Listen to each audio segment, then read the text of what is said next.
नमस्कार, हया न्यूज के खास कार्यक्रम में आप सभी का स्वागत है। मैं हूं आपके साथ साधना बत्रा। हिंदू धर्म में नवरात्रि का पौराणिक महत्व है। आज चौथा नवरात्रा है और आज मां कुष्मांडा की पूजा की जा रही है। आज हम बात करेंगे कि मां कुष्मांडा की आराधना किस प्रकार से करनी चाहिए, माता रानी को किस प्रकार से याद किया जाएगा। हमारे साथ स्टूडियो में खास मेहमान मौजूद हैं, ज्योतिष आचार्य रंजना राणा जी। रंजना जी, बहुत बहुत स्वागत है। धन्यवाद, नमस्कार। नवरात्रि की सब लोगों को हार्दिक शुभकामनाएं। रंजना जी, तमाम दर्शकों को बताइए कि मां कुष्मांडा की आराधना किस प्रकार से की जाएगी और पूजा किस प्रकार से की जाएगी। हम देखते हैं जो कुष्मांडा माँ है वो आज के दिन इनकी ही पूजा की जाती है और हम ये देखते हैं कि कुष्मांडा माँ जो है इनकी मंद मंद हंसी से इन्हें पूरे ब्रह्मांड को इन्होंने उत्पन्न किया था। इसलिए हम देखते हैं इनके अंदर बहुत ही ज्यादा तेज समाया हुआ है। इसके साथ साथ हम ये देखते हैं कि जो कुष्मांडा माँ है इनके जो है 8 भुजाएं हैं और इनकी 8 भुजाओं में जो इनकी सामान पकड़ा हुआ है वो है जैसे कमंडल है, धनुष्बाण है, चक्र है, त्रिशूल है, कमल पुष्प है और धनुष्बाण है। और इसके साथ साथ हम देखते हैं इनके दाहिने हाथ में वरमाला है और एक हाथ इनका अभय वरदान के लिए होता है, आप सबके आशीर्वाद को लिए करती हैं। और ये भी देखते हैं कि जितनी जो ये इनके हाथ में वरमाला है वो बहुत ही ज्यादा अच्छी रहती है, बहुत ही ज्यादा इम्पोर्टेंट होती है वो माला, और जिससे कि हमारी जितनी भी हमको सिद्धियां हम प्राप्त करना चाहते हैं वो हम इस माला के साथ कर सकते हैं। इसके साथ साथ हम ये देखते हैं जो कुष्मांडा माँ है इनको जो है कुमड़ा बहुत पसंद है और इसके साथ साथ हम ये देखते हैं कि संस्कृत में कुमड़े को कुष्मांडा कहा जाता है। इसलिए कुष्मांडा माँ को अगर हम कुमड़े की बलि दें तो वो बहुत ही ज्यादा प्रसन्न होती हैं। और जैसे कि हमने कहा है कि इनका निवास स्थान सूर्य के अंदर है, इसलिए हम देखते हैं इनकी जो शरीर की कांति है उसमें जो उसकी जो प्रभा है उसमें सूरज का तेज समाया हुआ होता है। ये इनके आसपास जितनी भी दशों दिशाएं हैं वो इसी से प्रकाशित करती हैं अपने तेज से, और जितने भी प्राणी हैं, जितनी भी वस्तुएं हैं, सब में इन्हीं का तेज समाया हुआ होता है। हम देखते हैं कुष्मांडा माँ की पूजा करने से बहुत ही ज्यादा जितने भी हमारे रोग हैं, कष्ट हैं, वो सब हमारी ये हर लेती हैं और हमको आयु, यश, कीर्ति और हर तरह का ये हमको वरदान देती हैं। और हम ये देखते हैं जितने भी लोग इनकी पूजा करते हैं वो बहुत ही सुगमता से बहुत ही ऊंचे पद को प्राप्त कर लेते हैं। और इसके साथ साथ हम ये देखते हैं कि ये बहुत ही अल्प सेवा से खुश हो जाती हैं और आपके हर मनोकामनाओं को पूर्ण करती हैं। ये देवी इतना सब कुछ हमको जब कर सकती हैं, इसलिए हमको भी एकदम पवित्र मन से और एकाग्रता से हमको उनकी पूजा और आराधना अवश्य करनी चाहिए। और हम ये देखते हैं कुष्मांडा माँ के लिए बहुत जरूरी है कि आज का दिन स्नान से निवृत्त होकर आपको एक अच्छे से जगह को है धो लेना चाहिए, नॉर्थ ईस्ट कॉर्नर जो हो आपके घर का। उसके बाद वहाँ पर एक लाल पाटा लगाएं, लाल उसके ऊपर कपड़ा बिछाएं और उसके साथ साथ जैसे वहाँ पे कलश तो आपने पहले स्थापित किया होगा, खेतरी भी बीजी होगी। और उसके साथ साथ हम देखते हैं माता की मूर्ति को या चित्र को अच्छे से साफ करके गंगा जल छिड़कें और उसके साथ साथ उनका अच्छे से हम कहते हैं कि उनको सिंदूर लगाएं, तिलक लगाएं और उनके सामने पुष्प रखें, क्योंकि कुष्मांडा माँ को भी जो है इनको भी जो मिष्ठान है जो इनको बहुत पसंद है वो सफेद रंग की मिठाई होती है, तो वो इनको अगर आप अर्पित करेंगे तो ये बहुत ही ज्यादा प्रसन्न होंगी। और इसके साथ साथ हम देखते हैं जो ये मंत्र इनके लिए आपको करना चाहिए वो दुर्गा सप्तशती भी आप कर सकते हैं इनके सामने, और इसके साथ साथ अलग अलग माला जो कि इस्तेमाल करनी चाहिए हर जो राशि के अनुसार है वो भी हम आपको बताएंगे। और इन जो मंत्र है जो इनका बहुत ही प्रिय मंत्र है, या देवी सर्वभूतेषु कुष्मांडा रूपेण संस्थिता नमस्तस्यै नमस्तस्यै नमस्तस्यै नमो नमः, ये मंत्र करना चाहिए। और इस दिन हम देखते हैं साधक का जो मन होता है वो अनाहत चक्र के अंदर स्थित रहता है, तो इसी दिन से हम देखते हैं उनकी साधना यहाँ से आरंभ होती है। तो कुष्मांडा माँ की पूजा करना बहुत ही ज्यादा हमारे लिए लाभकारी रहता है। इनका आशीर्वाद से हमारे जितने भी रोग हैं, जितने भी शोक हैं और जितनी भी आरोग्यता का ये हमको हमेशा दान देती हैं। बिल्कुल अन्ना जी, देखिए क्योंकि माँ तो खुद ही निराली होती है, माँ का स्वरूप भी निराला होता है और ये भी कहा जाता है कि तो यश देने वाली माँ है। और क्योंकि नवरात्र का दिन है, चौथा दिन है, माँ की आराधना भी की जा रही है और माँ को याद भी किया जा रहा है। तो ऐसे में सबसे ज्यादा जरूरी हो जाता है कि तमाम जो जातक जिन्होंने व्रत रखा है, यानी कि जो जातक चौथे दिन का फास्ट रख रहे हैं और पूजा पाठ भी कर रहे हैं, तो ऐसे में किन नियमों का पालन हमें करना चाहिए अगर हम फास्ट रख रहे हैं? और ये भी बताइए कि अगर तमाम जातक 9 दिन के फास्ट नहीं रख पा रहे हैं तो क्या वो 2 दिन के फास्ट रख सकते हैं? देखिए, ये ज़रूरी है कि हमको इस दिन अपनी माता रानी को याद रखना चाहिए। इसमें आप जितना भी फास्ट रख सकें वो ठीक है, कोई इसमें वो नहीं होता है। मगर जब भी आप व्रत रखें तो जोड़े का व्रत रखिए और व्रत के अंदर आप जैसे रखना चाहें, कई लोग खाली फलाहार से रखते हैं, वो भी बहुत अच्छा है। हमारी माँ है, जैसे भी वो व्रत रखवाना चाहेंगे वो आप रखेंगे, फिर भी वो आपको आशीर्वाद ही देंगी। आप एक श्रद्धा ही से इनको बहुत ही ज़्यादा अच्छा लगता है। और ये जैसे हम देखते हैं कि कुष्मांडा माँ अल्प सेवा से ही ये बहुत ही ज्यादा प्रसन्न हो जाती हैं। तो व्रत के अंदर जैसे कि कहा गया है कि सुबह स्नान से निवृत्त होकर आप आराम से बैठ के आसन के ऊपर लाल आसन बिछाइए, उसके ऊपर आराम से बैठ के आप पूजा पाठ कीजिए। जो मंत्र हमने बताया है उसको आप कर सकती हैं, नहीं तो आप दुर्गा सप्तशती का पाठ भी कर सकती हैं। इसके साथ साथ हम देखते हैं कि आप दुर्गा चालीसा कर सकती हैं, दुर्गा कवच कर सकते हैं। जो भी आप करना चाहें सुगमता से आप जरूर कीजिए। और जो व्रत रखते हैं उसमें भी कई लोग, जैसे हम बता रहे थे कि फल और दूध के साथ रखते हैं, कई लोग कुछ भी नहीं खाते हैं या कुछ थोड़ा सा खाकर रह जाते हैं। मगर कई लोग ये हम देखते हैं कि काफ़ी सारी सामान है, हमारी माता रानी है, तो वो हरदम यही चाहते हैं कि उनके बच्चे हर तरह का खाएं। जैसे कि कुट्टू का आटा है, सिंघाड़े का आटा है, समक के चावल हैं, दही है और इसके साथ साथ आलू है, ये सब चीज़ें हम खा सकते हैं। साबूदाना है, उसका भी हम खा सकते हैं। फूल मखाने हैं, वो भी हम खा सकते हैं। तो माता रानी का व्रत तो एकदम हंसी खुशी से रखा जा सकता है, इसमें बिल्कुल भी कोई भी दिक्कत नहीं है हमको आती है।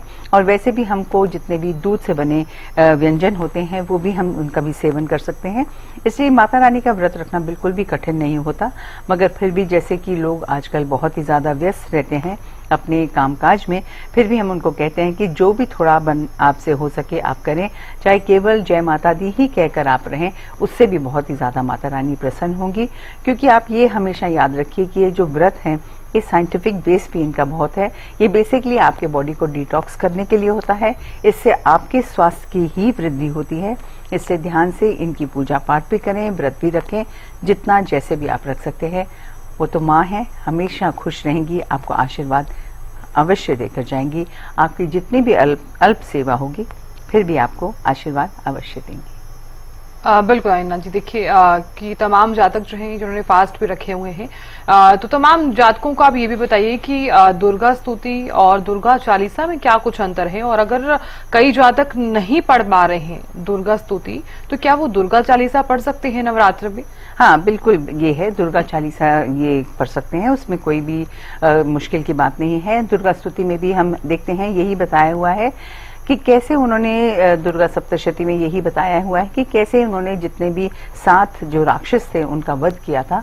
और ये जितने भी 7 राक्षस हैं, जैसे चंडमुंड है, शुभ निशुभ है, रक्त बीज है और महिषासुर का भी इन्होंने वध किया था। ये सब जितने राक्षस हैं बेसिकली ये दिखाते हैं कि ये जो एक अहंकार होता है, जैसे कि काम, क्रोध, लोभ, मोह, अहंकार और घृणा और बल, ये 7 राक्षस हैं। ये बेसिकली यही दर्शाते हैं कि इनके अहंकार की वजह से या इनके क्रोध की वजह से या इनके जो बल है इसकी वजह से माता रानी का इनका वध किया था। और ये जब हम दुर्गा सप्तशती पढ़ते हैं उसमें हमको ये इस बात का ध्यान रखना चाहिए कि ये जो 7 हमारे अंदर नकारात्मक ऊर्जाएं हैं, इनका हमको वध करना चाहिए, हमको इनसे ऊपर उठना चाहिए।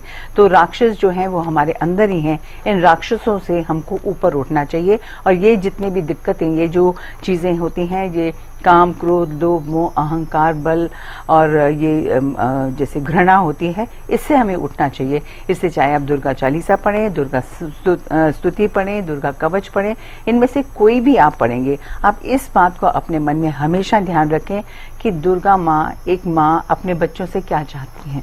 वो चाहती हैं इन सब जो चीजें हैं, ये जो नकारात्मक सोच है, ये जो नकारात्मक चीजें जो होती हैं, इनसे हमको ऊपर उठना चाहिए। ये राक्षस जो हमारे अंदर बसे हुए हैं, इनका हमें वध कर हमें आगे बढ़ना चाहिए, और ये करने से ही हम आगे बढ़ सकेंगे। बिल्कुल हिना जी, आपने सही कहा, क्योंकि जो नेगेटिविटी होती है, यानी कि जो नकारात्मक चीजें होती हैं, अगर हम पूजा करने से उन चीजों को दूर कर सकते हैं तो हमें क्यों नहीं करनी चाहिए पूजा।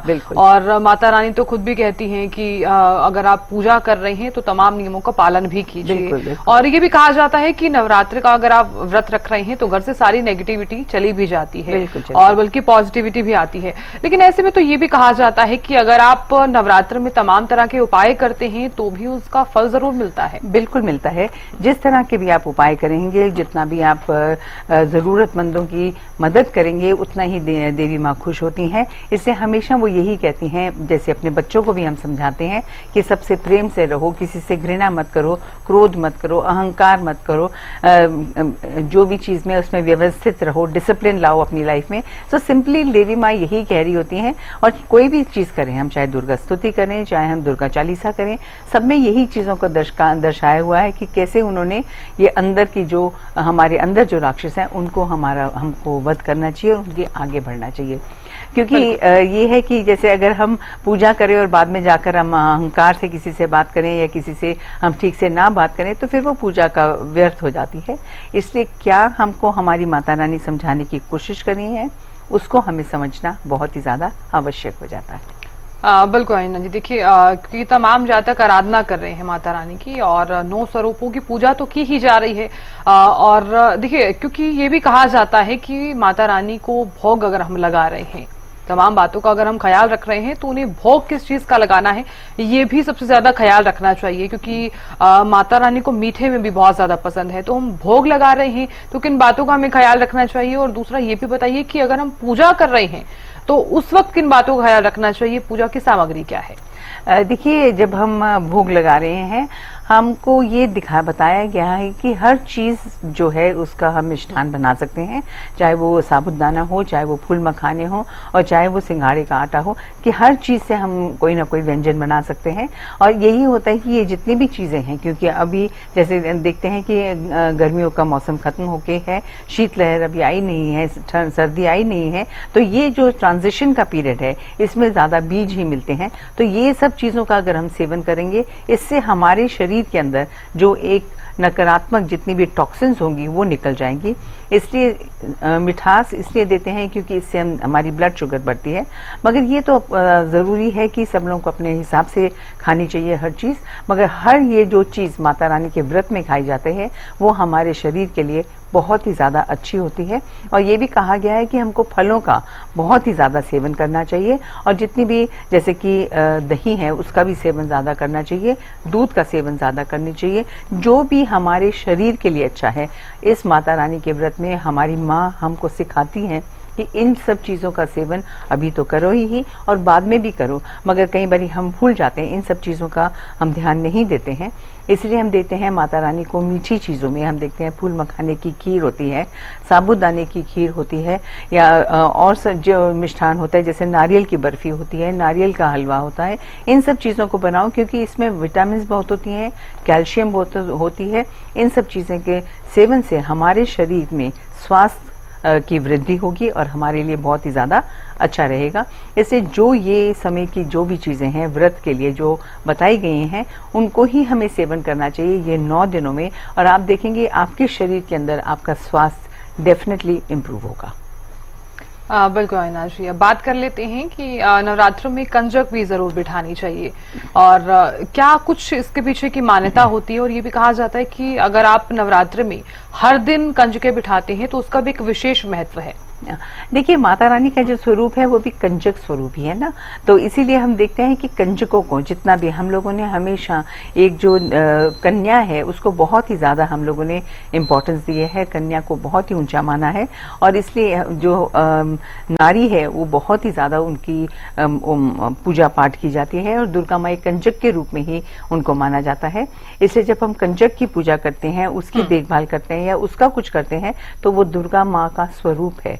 इससे उनकी पूजा अगर हम हर दिन भी करेंगे तो बहुत अच्छा है। अष्टमी वाले दिन क्योंकि वो माँ गौरी के रूप में होती हैं, तो उसी रूप को हम लोग ज्यादा मान्यता देते हैं, माँ गौरी के रूप को, क्योंकि हर देवी का अपना अपना कार्य है, जो 9 के 9 दिनों में हर देवी कुछ ना कुछ करती हैं। तो माँ गौरी का दिन जो है उसमें अष्टमी वाले दिन, उस दिन हम कंजकों की जरूर हम उनको खिलाते हैं, उनकी सेवा करते हैं, और जो भी चीज नॉर्मल एक बच्चों को अच्छी लगती है तो वो हम देते हैं। आजकल जैसे हम कहा जाता है कि फल ज्यादा देने चाहिए, क्योंकि फल ये है कि सबके लिए अच्छे होते हैं, बहुत ही ज्यादा स्वास्थ्यवर्धक होते हैं। मगर क्योंकि बच्चों को नॉर्मल चीजें अच्छी लगती हैं, जैसे पूरी है, आलू है, हलवा है, खीर है, ये सब चीजें देने से, जैसे दही है, ये सब देने से भी बहुत अच्छा रहता है, क्योंकि उनको इन सब चीजों से बहुत ही ज्यादा प्रेम होता है, इन सब चीजें से, तो वो भी इनको दे सकते हैं। और दक्षिणा स्वरूप उनको जरूर हमें जैसे फल ही देने चाहिए और थोड़ा सा पैसे देने चाहिए, ताकि वो खुशी से जाएं और हमको खुशी खुशी जाएं और हमें आशीर्वाद देके जाएं।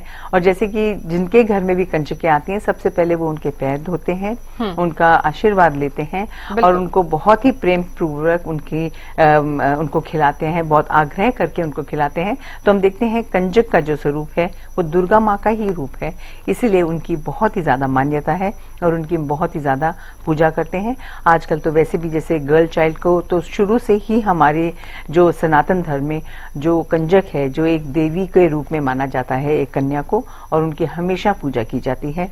हम देखते हैं बहुत प्राचीन काल से ही ये प्रथा सनातन धर्म में चली आ रही है।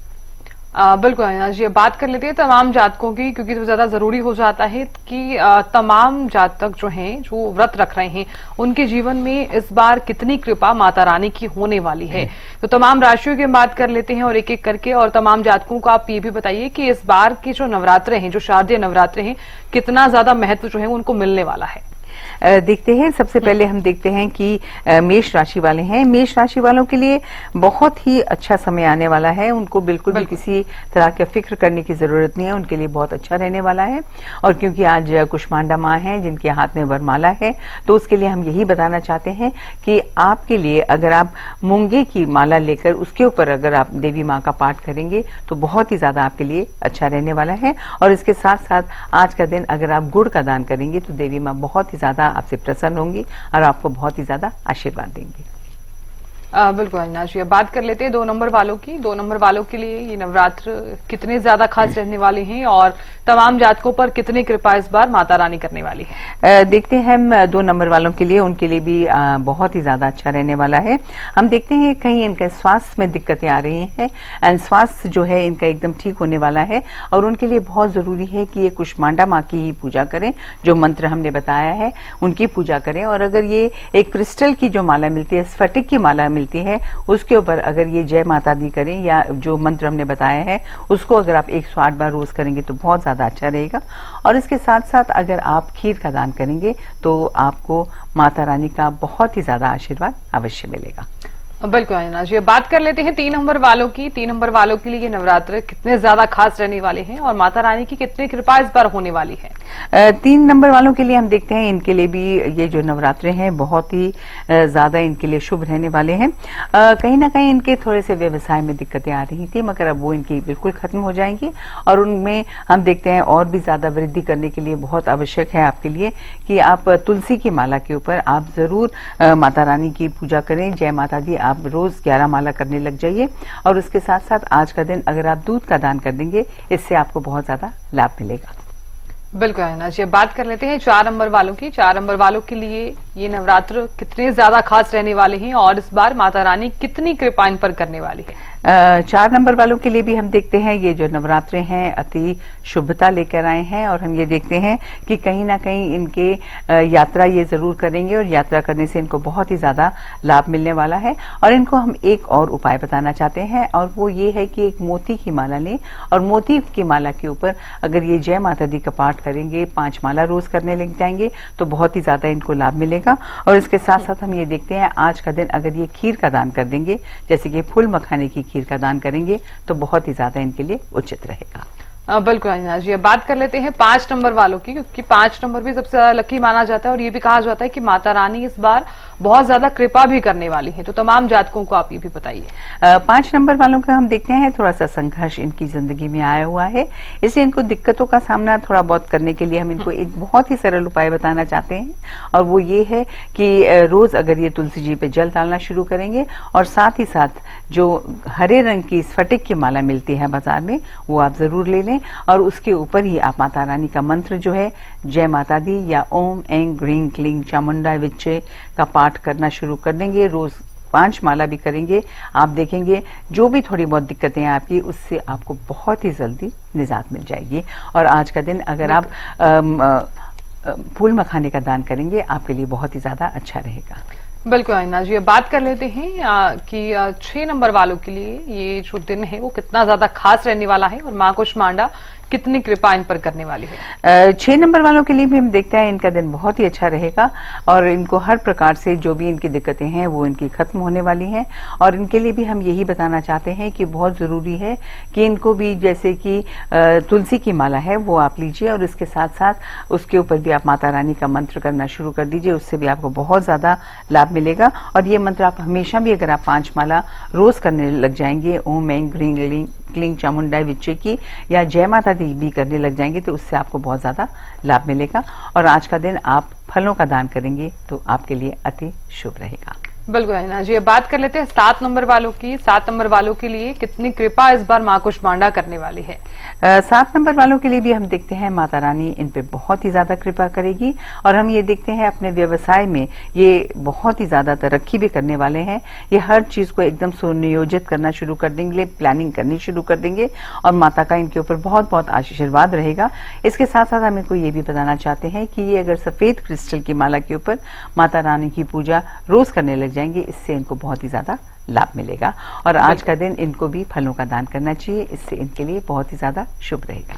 बिल्कुल अन्ना जी, बात कर लेते हैं 8 नंबर वालों के लिए कितना ज्यादा खास रहने वाला है ये नवरात्र का दिन और मां कुष्मांडा कितनी कृपा इन पर करने वाली है। 8 नंबर वालों के लिए भी हम देखते हैं इनका भी दिन बहुत ही ज्यादा अच्छा रहेगा और इनके लिए हम यही बताना चाहते हैं कि अगर ये रुद्राक्ष की माला के ऊपर माता रानी की पूजा करेंगे तो इससे इनको बहुत ज्यादा लाभ मिलेगा।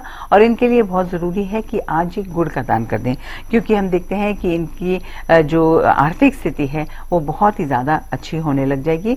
थोड़ा सा आर्थिक स्थिति को लेकर ये थोड़े से परेशान है, मगर जो हमने इनको उपाय बताया है ये अगर ये करेंगे तो इससे इनको बहुत ही ज्यादा लाभ मिलेगा।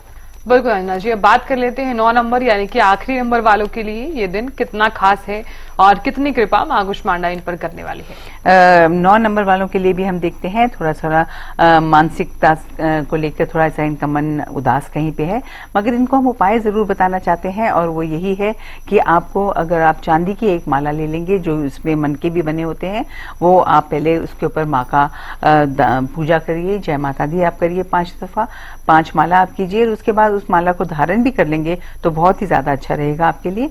और उसके साथ साथ आज का दिन अगर आप दही का दान करेंगे इससे बहुत ही ज्यादा आप लोगों के लिए शुभ रहेगा। आपको चिंता करने की बिल्कुल भी जरूरत नहीं है, सरल से उपाय है, अवश्य कीजिए।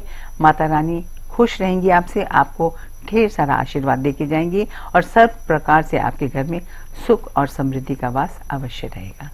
बिल्कुल अन्ना जी, क्योंकि तमाम जातक जो हैं जिन्होंने व्रत भी रखा हुआ है और माँ की आराधना भी कर रहे हैं, माँ के 9 स्वरूपों की पूजा भी कर रहे हैं और देखिए क्योंकि नवरात्रि की जो दिन है वो काफी ज्यादा विशेष भी माने जाते हैं और ये भी कहा जाता है कि माता रानी अपने तमाम भक्तों पर जरूर कृपा करती है और उनकी तमाम मनोकामनाएं पूर्ण भी करती है। बहुत बहुत शुक्रिया हमारे साथ जुड़ने के लिए और अपना बेशकीमती वक्त हमें देने के लिए।